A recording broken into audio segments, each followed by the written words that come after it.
Hi everyone, it's Jerry. I'm on ChessCube, gonna play another 5-minute game. Okay, here we go. We have a game against TU Tuis Boy. I was just trying to spell it out. Okay, rating wise, 2365, so certainly a strong player. I think I've played this guy before, guy or girl, maybe in like Chess 960. So, okay, Bishop G2 is coming up. What should I be doing to prepare for the bishop on G2? I'm going to just try and establish a pawn in the center. Not try. It is established in the center, and now I just want to, I think, simply develop. Get my bishop outside my eventual pawn chain. I want to do this. And now C4 strikes at the center and also makes way for the queen to come out to B3. I think just E6. Sometimes I would like to meet queen b3 with queen b6. But I don't know if I could really manage. Well, yeah, actually I'm going to do that. Let's run with that. Okay. So actually it's a little bit awkward. Okay, if queen b3, I think it might have been a little bit weird to try and defend against b7 with my queen. If I played queen b6, the queens are traded. Doubled b pawns that are also isolated are usually going to be an issue. Whereas in the other variation, if I still had a c pawn, it wouldn't be that bad of a thing. So now what? Queen to b3, and could I just ignore it and play knight c6, and just maybe try and get my knight to b4 and then c2? I don't know if I really like that actually. Come to think of it, I don't think that there's really going to be a problem with just queen d7 here.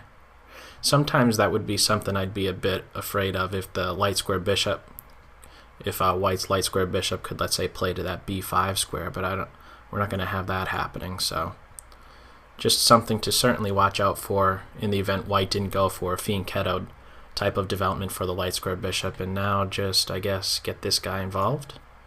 And now actually I do want to play like this move next, I think, because eventually white's going to be playing knight e5, and my knight's going to be having to run here. So I'm going to do that right now, actually.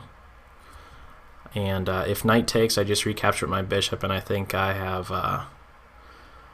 just obtained equality without too much problem here. So that's the last minor piece to get involved.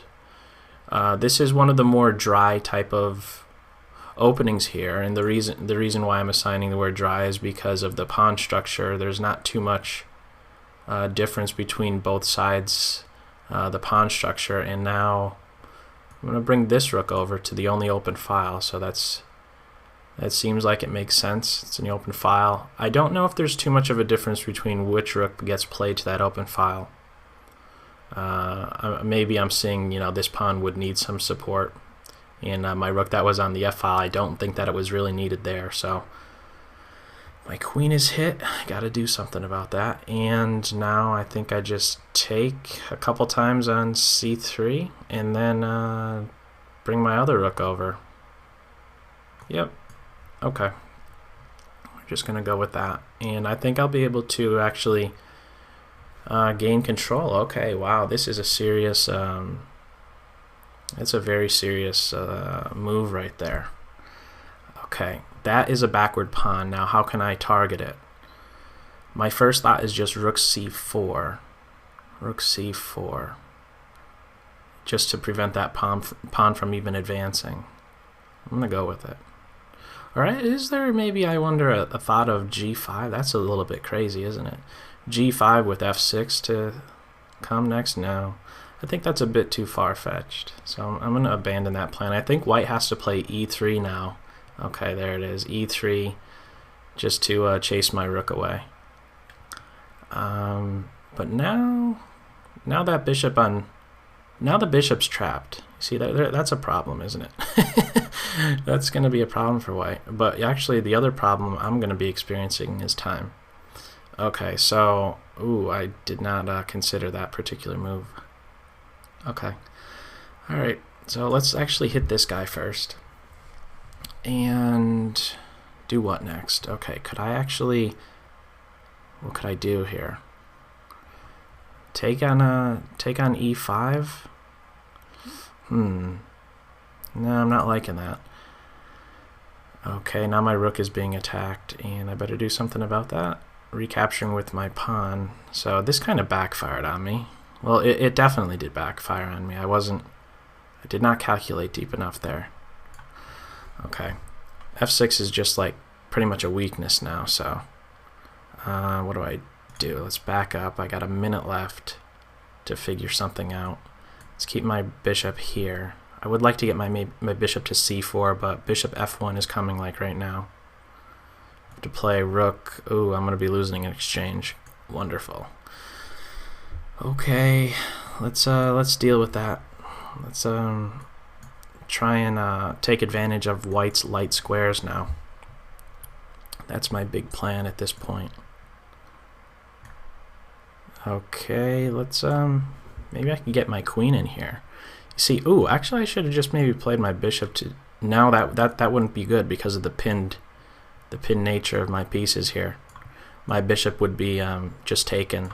My pawn is pinned to the queen there, so let's actually go with this. I want my queen to be able to recapture, so I have some compensation. I certainly have compensation because of what the weakened king that white has, but I don't know if that's really going to be enough. Am I going to be able to mate, actually?